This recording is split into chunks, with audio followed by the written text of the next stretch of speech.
Welcome back, everyone, to another deep dive. Mm. Today, we're journeying back to 19th century China. It's a period, that's often shrouded in mystery and intrigue, and for good reason. We're talking clashing empires, cultural misunderstandings, Yeah. and, of course, the opium trade. Ah, yes, the opium trade. Such a fascinating and complex topic. What's often missed, though, is that it's not just about drugs, right? I mean, it really gets into global economics, power struggles on a massive scale, and yeah, those communication breakdowns between nations. You're absolutely right. It's so easy to fall into the trap of thinking, well, maybe 19th century China was somehow weak or behind the times, but that's just not the case at all. In fact, before the whole opium situation blew up, China, under the Qing dynasty, they were having a bit of a golden age, would you say? Oh, absolutely. I mean, they had these incredible internal trade networks. Their economy was flourishing. They're basically self-sufficient, producing everything from like those beautiful silks and porcelain to the tea that had Europe absolutely hooked. So China was this economic powerhouse. Got it. But then what happened? What changed? Well, that's where things get interesting. See, the Europeans, they just couldn't get enough of those Chinese goods. And that created a kind of peculiar problem, a trade imbalance. The Europeans, they struggled to find anything that the Chinese wanted in return, so they ended up relying on silver payments. And China, with their booming economy, they were absorbing the silver like a sponge. So it's like Europe was bleeding silver and China's just sitting on a mountain of it. I can see how that would cause some friction. Yeah. So how did the Europeans try to fix this imbalance? What did they do? They turned to a rather controversial solution, you could say, opium. Now, opium had actually been used in China for ages medicinally, but in the 18th century, things shifted. It started being smoked with tobacco recreationally, and its use, well, it just exploded. And I'm sensing that someone, somewhere, saw a business opportunity in all of this. You hit the nail on the head. British merchants, especially the East India Company, they saw opium as their golden ticket to balancing that silver trade.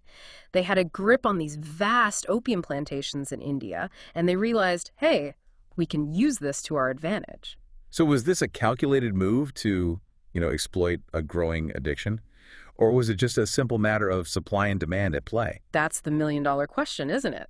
It's a debate that historians are still wrestling with today. There's no doubt that the East India Company made a killing from opium production.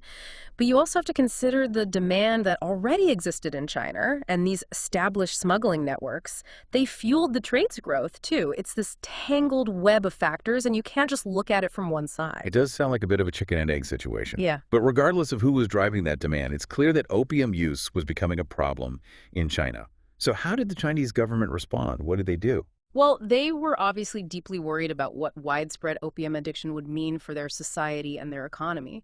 The Qing government, they tried to crack down on the trade. They put in place stricter laws, harsher punishments, the whole nine yards. And one figure who really stands out in this whole crackdown is Commissioner Lin Zexu. He was known for his unwavering integrity, his determination. Commissioner Lin. Okay. Tell me more about him. What made him so important in this whole story? So Lin, he was appointed by the emperor himself to oversee the suppression of the opium trade in Canton, which was this major trading hub. He was tough, no nonsense. He arrested smugglers, executed dealers, even went as far as destroying massive amounts of opium. Wow, he sounds like a man on a mission. Did he, try to help those who are already struggling with addiction? Actually, yeah, he had a surprisingly progressive approach, considering the times. He realized that people needed support, so he would gather groups of addicts together and have them, help each other stay clean, sort of like, an early version of a support group. That's really interesting. A pretty modern approach, given the era. There's a catch, though. If anyone in the group relapsed, all 10 members faced execution. Talk about a 12-step program with some seriously high stakes. Yikes. I don't think anyone would want to sign up for that kind of accountability. But getting back to Lin's crackdown, I can't imagine the British were too happy about their lucrative trade being disrupted. Spot on. They saw Lin's actions as a direct attack on free trade and a blow to their national pride. They felt that China was unfairly singling out their merchants and stepping on their rights. So tensions are rising, communications breaking down. What happens next? Well, you have a series of incidents, including the forced surrender of British opium stocks, which really just throws fuel on the fire. Yeah. Diplomatic efforts, they fail, and the stage is set for a major showdown. Okay, so you have China trying to protect its people from, this devastating opium addiction, and you have Britain defending its economic interests and its national pride. Sounds like a recipe for disaster. You got it. What started as a simple trade dispute was quickly spiraling into something much more dangerous. And that, my friend, is the First Opium War. Welcome back, everyone. So last time we left off with China and Britain, pretty much on the verge of war. And it's important to remember that by the 1830s, the Industrial Revolution had completely changed the game in terms of like global power. Britain being at the forefront of all that, technological advancement, they had a serious military advantage, especially when it came to their navy. Yeah, that's a really crucial point. China, they were a strong force in their own right. They were about to go up against an opponent with, well, capabilities they hadn't quite grasped yet. The Industrial Revolution had created this gap in technology, weaponry, and that gap was going to be a decisive factor in the conflict that was about to unfold. So China was kind of walking into this conflict a little bit, maybe unprepared for what they were about to face. Can you paint us a picture of what happened when the war actually broke out? Where did the British focus their initial attacks? At first, the British, their strategy was all about blockading the Pearl River Delta and hitting those coastal defenses. They wanted to basically cripple China's sea trade and put pressure on those key economic centers. But they soon realized that to really control China, they needed to control, well, its heartland. And I think you mentioned last time that the Yangtze River was key to that control, right? Exactly. The Yangtze, it's often called China's lifeline, and for good reason. It was the key to controlling the flow of goods, resources, everything throughout the empire. Whoever controlled the Yangtze controlled China. The British, they understood that, so they launched this bold campaign to take over this vital waterway. That meant capturing strategic cities along the river like Nanjing, which was a major economic and cultural hub. So they went straight for the heart of the matter, trying to cut off the arteries of the Chinese Empire. How did the Chinese respond to this aggressive British advance? Did they immediately realize how serious the threat was? It's interesting, their initial response was almost, well, dismissive. They tried to downplay the whole thing, saying it was just a minor rebellion, something they could easily squash. But, underestimating the British, that turned out to be a big mistake. Sounds like a classic case of misjudging your opponent. Hmm. So when did the King Court finally wake up and realize how bad the situation was? As the British forces kept pushing forward, showing off their superior firepower and tactics, the King Court had to face reality. They got desperate to stop the fighting, to halt the British advance. Negotiation, that seemed like the only way out. But negotiation, that can be a tricky thing, especially when you've got cultural differences and these incredibly high stakes involved. Did the Chinese and British negotiators even see eye to eye? Were they even speaking the same language, metaphorically speaking? That's the fascinating part. They weren't. You see, the Chinese officials, they were steeped in their own cultural norms, their worldview. They didn't quite grasp the power dynamics at play. They struggled to understand what Britain's industrial and military might really meant. And on the British side, you had Charles Elliot, the main guy for British trade in China. And while, let's just say his diplomatic skills weren't exactly his strong suit. Okay, I got to ask, what did Elliot do? What kind of blunders are we talking about?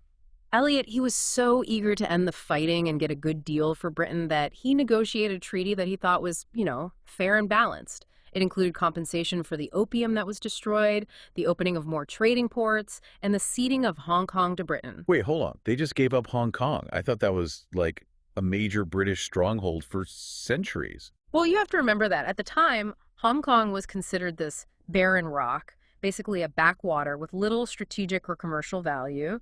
The British, they saw it as more of a symbolic victory than a real territorial gain. But get this. When news of the treaty reached London, the British government was furious. They thought Elliot had let the Chinese off way too easy. Wow. So not only was there this cultural disconnect between the Chinese and British negotiators, but Elliot wasn't even on the same page as his own government back in London. Talk about a diplomatic mess. So what happened next? Did they just go back to the negotiating table and try to, work out a new agreement? Not exactly. Both Elliot and his Chinese counterpart, they were seen as failures by their own sides and were quickly replaced. With negotiations in shambles, the fighting started up again and the conflict entered this new, even more brutal phase. Round two. And it sounds like the gloves are off this time. Did the British change their strategy at all in this second phase of the war? They went all in on controlling the Yangtze River, pushing further inland, tightening their grip on that economic lifeline of China. They wanted to show the Chinese the full force of their military power, crush any resistance that was left. And I'm guessing the Chinese, now fully aware of what the British military could do, were in a much weaker position to negotiate, right? Absolutely. They were under immense pressure. Their forces were depleted. Their economy was in bad shape. Chinese negotiators had no choice but to sign a new treaty, this time in Nanjing. All right, let's talk about this Treaty of Nanjing. What were the main points of it, and what did it ultimately mean for China? The Treaty of Nanjing, signed in 1842, it was a turning point in Chinese history. It officially ended the First Opium War, but it came at a heavy price for China. They had to officially give up Hong Kong to Britain, open up 5 more ports to foreign trade, and grant something called extraterritoriality to British citizens. Okay, remind me what extraterritoriality means again. I'm not sure I fully get it. Basically, it meant that British people living in China, they weren't subject to Chinese law. They could live, work, trade, all under British law, not Chinese law. It was a major blow to China's sovereignty, their legal authority within their own borders. Wow, yeah, I can see why that would be seen as a huge insult. Yeah. So is that it? War over? Problem solved? Not even close. The Treaty of Nanjing may have stopped the fighting for the moment, but it really marked the beginning of what China calls its century of humiliation, a period of foreign control and internal struggles that would leave a lasting impact on the nation's psyche. Welcome back to our deep dive into the opium trade and its impact on China. Last time we were talking about the Treaty of Nanjing, and you mentioned it kind of set the stage for what China calls its century of humiliation. So let's dig into that a bit more. What exactly happened after that first Opium War that led to, all this turmoil and foreign control? Well, the main thing to remember is that the Treaty of Nanjing, yeah, it ended the fighting for now, but it didn't really solve the problems that caused the war in the first place. The British, they still wanted more access to Chinese markets, and you had other Western powers watching all this unfold, and they were like, hey, we want a piece of that action too. So even though China had given up a lot, it wasn't enough to satisfy these Western powers. It sounds like China was in a pretty vulnerable position. Exactly. And remember those parts of the American and French treaties we talked about before, the ones that allowed for renegotiation after 12 years? Well, those came back to bite China. Uh-oh. I have a feeling this isn't going to be good. It wasn't. Britain, using their, newfound power, they invoked this thing called the Most Favored Nation Clause. They demanded the same renegotiation rights that the Americans and French had. Most favored nation status. Can you, break that down for me? I'm not sure I totally understand what that means. Sure. Most Favored Nation status basically means that any special treatment or deals you give to one trading partner, you got to give to all the other nations that have that same status. In this case, it meant that if China gave any new trading rights or perks to France or the U.S., Britain automatically got those same benefits. It basically gave Britain a veto over China's entire trade policy. Wow. So it was like this domino effect, right? One treaty leads to another, and each one chips away at China's independence. They're stuck in this cycle of giving in to demands. Exactly. And it wasn't just about trade anymore. Western powers, feeling pretty confident after their military and economic wins, they started meddling more directly in China's affairs. They pushed for legal and political changes, often without much thought for Chinese traditions or, how the Chinese people felt about it. And that just made things worse. It undermined the Qing dynasty even more and made the Chinese people resent these outsiders even more. Sounds like a perfect storm for instability and resentment, both inside China and in their relationships with the West. You got it. The Qing government, they were already struggling with corruption and just not being very effective. They found it harder and harder to control what was happening. The opium trade, yeah, it was still a big problem, but now it was just one part of a much bigger crisis. China was dealing with a crisis of identity, sovereignty. They were questioning their own legitimacy. So what's the big takeaway from all this? What can we learn from this whole story of opium, war, and the century of humiliation? I think there are a few key points to consider here. First, it shows us how dangerous unchecked greed can be and the terrible consequences of exploitation. The opium trade, it was all about profit, and they didn't care about human suffering, and it had a deep, lasting impact on China. Second, it highlights how important it is to try to understand different cultures and points of view. The clash between China and the West, it was partly fueled by misunderstandings, by failing to appreciate each other's values and priorities. And finally, I think it reminds us that history isn't just a bunch of facts and dates in a textbook. It's a living story that shapes who we are today and influences our future. Those are really good points. It makes you realize how deeply these historical events can, scar a nation. It affects their sense of self, their place in the world. Absolutely. The Opium Wars and the century of humiliation that followed, they're seen as a national trauma in China. It's a powerful story they use to understand the past, make sense of the present, and, well, shape their hopes for the future. This has been such a fascinating deep dive. It really makes you think about, the complexity of history and how these global encounters can have such long-lasting effects. It does, doesn't it? The story of opium in China, it's a warning, but it's also a story about resilience, about adapting, and ultimately, it's about finding a new way forward. And on that note, we're going to have to wrap up our deep dive for today.